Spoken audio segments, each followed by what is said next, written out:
I'm going to calm down for a minute and just say, I'm so happy to be here with all of you guys here in TEDx community. It means so much. So as I calm down,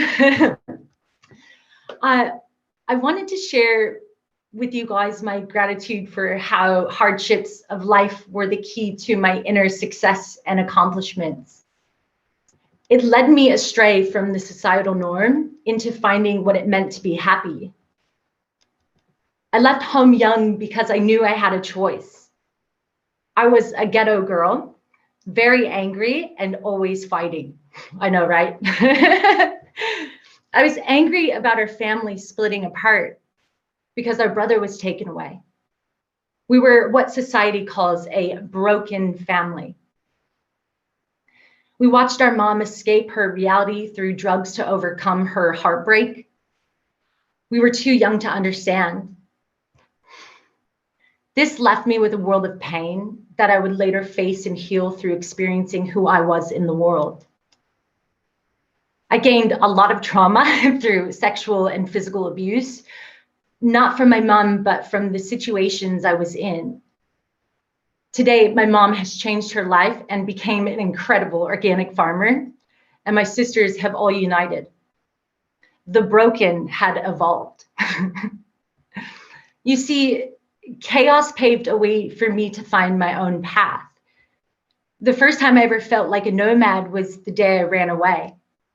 I ran away from my family. I ran away from the social work system and away from school too.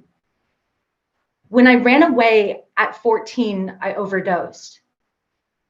As I laid there dying, that was the moment everything changed.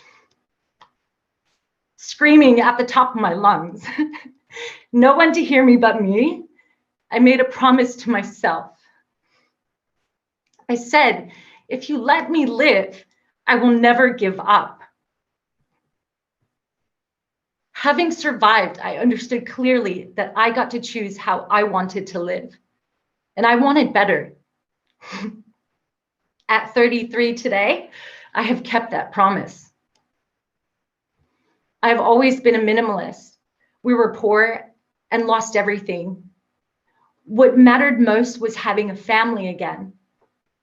You see, when you lose everything, you gain what's most important, and that is love. In a split second, everything can be taken away from you, so you live life to the fullest. Not being distracted by superficial things, I did not have things holding me back. Chaos taught me to listen to my intuition and follow my heart. It taught me to speak up, speak out, and share my story. Having built these tools so young helped me in my travels later on in life. These are happy tears, by the way. I learned who I didn't want to become an amazing woman in the world. You see, society creates a stigma around trauma. We don't talk about the superpowers we gain or learn how to use them in order to grow resilient. Trauma set me up for life. If I had nothing to lose, I would gain everything by learning how to take responsibility for my own life. I cannot control others, but I can become the best version of myself to inspire others. I became a yoga instructor and an avid hula hooper at 19 that opened up many doors while living abroad. The first time I made a decision that challenged society and then criticized me was changing my name after a recurring dream I was having. Because I listened to the messages in my dreams, I lived out of a backpack. When a message came through, I left the next day. I lived at ashrams, volunteered at organic farms, and hitchhiked wherever I could, thanks to my twin sister, Olivia, who taught me how. Many asked if I was afraid. Of course, but if I let it consume me, then I wouldn't have taken the leap or listened to my intuition, which always guided me into and out of situations. If fear was not a guide, I would not have challenged myself to my irrational fears of the ocean, of heights, or the trauma that lay dormant within me, ready to erupt at any time. Fear did not define me. It gave me the strength to want to challenge the greatest depths of myself, to become fearless, so I could fear less. I never had money, so I was very good at finding work or trade to survive. I lived for the moment and could live on the bare minimum. Traveling, I started to notice things about myself that I questioned. I realized that a lot of my fears were not mine. I knew I wanted to break down that programming I learned growing up so I could be my own human. Some of the ways I challenged this programming was covering up mirrors, no photos, and not looking into reflections for months with the goal to see what I looked like. I stayed at a silent meditation retreat for 10 days, and trust me, your mind is louder than all voices combined. I hid in the jungle of Hawaii, running around naked and playing in waterfalls. I grew all my hair out when I was insecure to challenge what society told me was beautiful. It was really intense to see how many people find a woman disgusting when she has armpit hair. When I didn't like someone for no reason, I would go up to them and ask if we could have a conversation because I was feeling threatened by them. I would ask that person if I could get to know them because this would change my negative perspective of them by learning their story. Anything that was considered a man's job, I would do. I was always finding ways to challenge myself, big or small. As I became more aware of myself, I stopped reaching out to everyone else when I felt confused to sit with me and ask those deeper questions. I learned that I have the answers within me. I was terrified of the ocean, so I became a diver and a surfer. I was terrified of heights, so I jumped out of planes, hiked some pretty gnarly trails, and bungee jumped. One of those jumps, people were asking each other what they were most afraid of. When it was my turn to answer, I said, I'm afraid I'm not going to swan dive off this cliff. Everyone was definitely confused by this answer. I said this because my greatest fear was letting fear stop me from doing what I wanted to do. And in 3, 2, 1, I swan dived. I came alive the more I faced my fears. At 23, I left the States for good on the search to be that woman I was admired so much. An adventure seeker, confident, strong, and inspired others. I lived throughout Central America and learned how to survive with no money.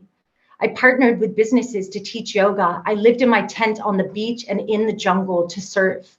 I became a professional fire hula hooper. I joined a circus in Nicaragua. I had a surf and paddleboard school in the Caribbean of Panama. I taught sup yoga and more. Living in Canada and New Zealand, I was still holding myself back. I kept getting into relationships that didn't serve me. I was holding on to things that I didn't want to do anymore. I was not happy teaching yoga and so tired of performing. I no longer wanted that life, but it's what I knew. I didn't know how to let it go. I wondered who I would be without it. This was the first time my fear was actually consuming me. It took a head-on collision and people dying around me in New Zealand to wake me up. I realized I lost my way again and was reminded of living from my heart space. So I quit everything, including men. I stopped telling people what I have done to start over. I did jobs that took me out of how amazing I was to just be. It's amazing how differently you get treated when people don't know the cool things you have done. I was seen as equal, and I liked that because there was nothing worse than being put on a pedestal. I moved to Australia, and this time I went alone. My life changed extremely. I was sober and could see myself more clearly. I started living and working on sailboats.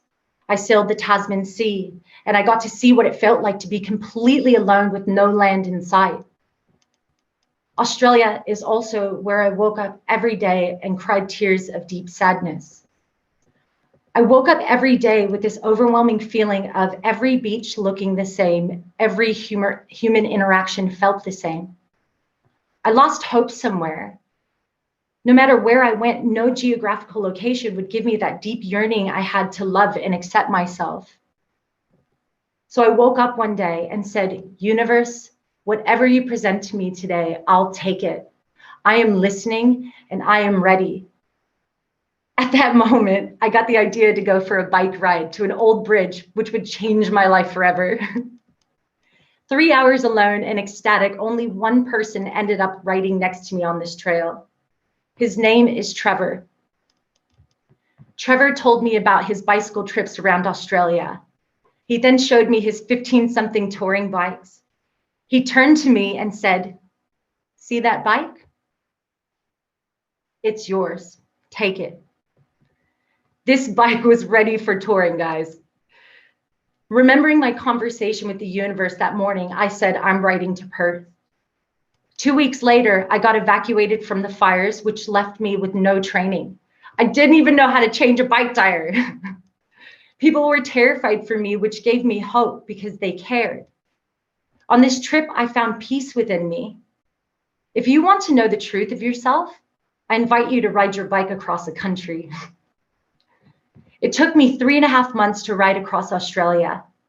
My greatest challenge was crossing the harsh terrain of the Nullarbor Plains, by the way, which was my favorite because of the isolation. 15 days, no service. The day I finished was the day that the world socially distanced. Landing in Perth, I knew I couldn't travel because of the COVID. I felt trapped. Remembering back to the ride, I dreamt of walking camels in the outback. I thought, if I can't journey out, I will journey within. I searched for camels and found a man who took me on. I volunteered and proved I could be a cameleer. I now have 2 camels, Trent and PJ.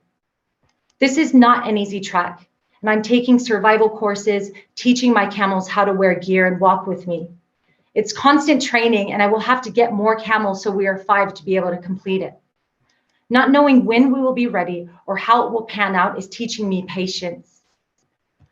My mom asked me, why do I have to follow through with something just because I said it? I am in control of certain things in my life, and one of them is listening to my heart. Traveling the world, sailing the seas, riding across Australia, and now preparing to trek with camels alone in the outback comes from my heart. I want to challenge myself to see who I become from the experience. I have faced so much failure. I have fallen many times, but kept getting back up. The abundance of emotions I learned, friendships from all over the world I gained, and being able to learn what it means to be human is the greatest accomplishment I could ever receive. How I made it through, I put it down to that moment my soul was stung with a promise I made to never give up. This journey has led me to be an advocate for healing. Now my camel trek will raise money for a program I'm creating for mental health. I'm also in the midst of writing my book. The stronger I get, the more people try to shut me down, but my heart grows bigger and my voice gets louder. I became the woman of my dreams. Keep trying no matter what. Become your own dream person by listening to your heart. Be your own healer. It definitely does not get easier, but my friends, I promise you, you will get stronger. It will lead you into an incredibly meaningful life. I will end on my favorite quote from Robert Thurman. Don't ask what the world needs. Ask what makes you come alive and go do it. Because what the world needs are people who have come alive. I have come alive, and I know you can too. I love you guys all so much. Thank you.